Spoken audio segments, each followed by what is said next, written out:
Hey, hello, what's up guys? It's Jamie, aka the FUT Economist, and today I'm coming at you with another trading method video. Today we're going to be looking at the mass bidding technique. You've heard of it before, but how can we use the fundamentals of economics to revamp that method to make it a coin-making machine? Alright, so the mass bidding method, if you haven't heard of it before, basically what you do is you find a player, and then you find their lowest buy now, and then you go and multiply that by 0.95 to subtract 200 or 300 coins, and then that is the price, and you arrive at that figure, and that's the price that you're going to want to bid that player at. So say we're doing Harry Kane. I know for a fact that his lowest buy now is 1,400 coins. You multiply that by 0.95, subtract about 100 coins, and you get yourself 1,200. That's going to be the price that we're going to be mass bidding him at. So we're going to put that as the max price. We're going to search him up on the market, and all of these cards right here, we would bid up to, well, if they weren't bidded up already, we'd bid them up to 1,200. So this one, like right here, we would bid this up to 1,200. You can see that someone else is already doing this technique. We'll get into how we can avoid that later. But yeah, so you would find this card and you would bid them up to 1,200, hope you win them, and then you could sell them on right away for 1,400 for about 150 coin profit, not even. So let's see how we can make that more efficient. Alright, so there are four main ways that you can make this method a little bit more efficient. The first two ways are going to be taking advantage of market inefficiencies. And if you haven't seen my video on that, just a quick review. Anytime there's a market inefficiency, it means that the player has been bought or bid at a price that's anything above or below their equilibrium price, which is essentially their lowest buy now price. So we are going to be wanting to find sectors of the market where it is most inefficient, where it is most likely to deviate from its equilibrium price or its lowest buy now price. And what you're going to want to do to find a section of the market like that is you're going to want to find a section of the market that has low demand, that has relatively the same supply, and that still retains its quality. The obvious choice for me was Serie A. There are other options, but in general, its demand is lower than the other leagues, like the BPL, Bundesliga, Liga BVA. Its supply is relatively the same because the chances of pulling those type of cards in the packs are pretty much the same, and the quality is still relatively high in that league. So, and then you're going to want to be taking advantage of the right price range. If you go too low in price, the goods are too elastic because there are so many different substitutes that there's going to be almost no wiggle room for you in there because consumers are going to be so sensitive to a change in price. If you go too high, there's going to be too many people with eyes on those cards because their demand is going to be higher because their quality is higher.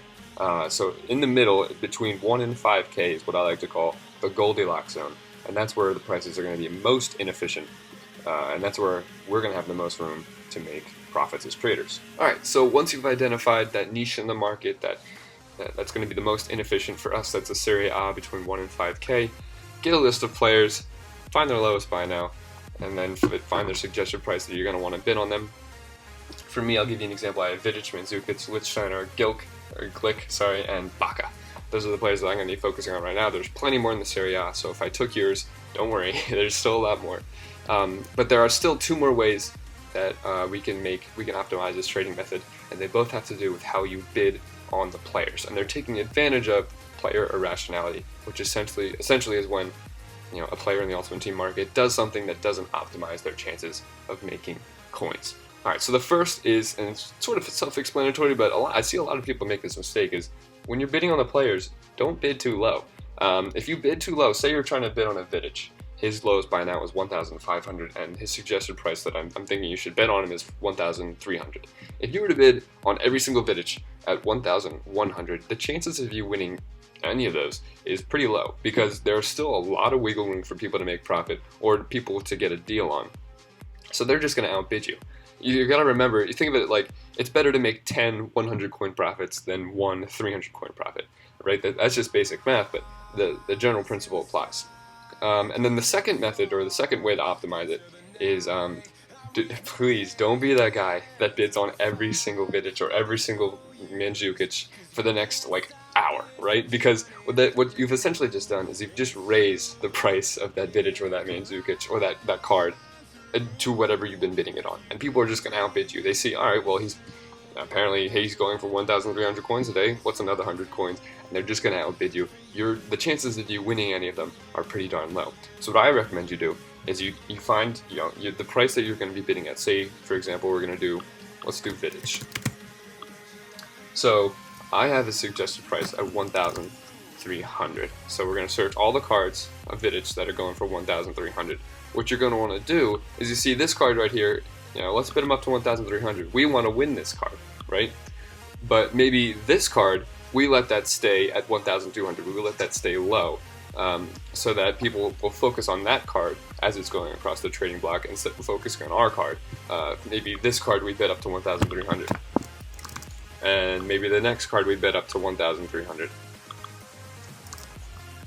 But say we leave this card alone, and also low fitness, so I don't want that. But we leave that card alone, so that people will focus on that as that goes to the trade block and not our cards, and hopefully we can sneak on by. So what do you do once you make once you bought these cards? Well, you basically just list them up for their lowest buy now, or maybe 100 coins below their lowest buy now.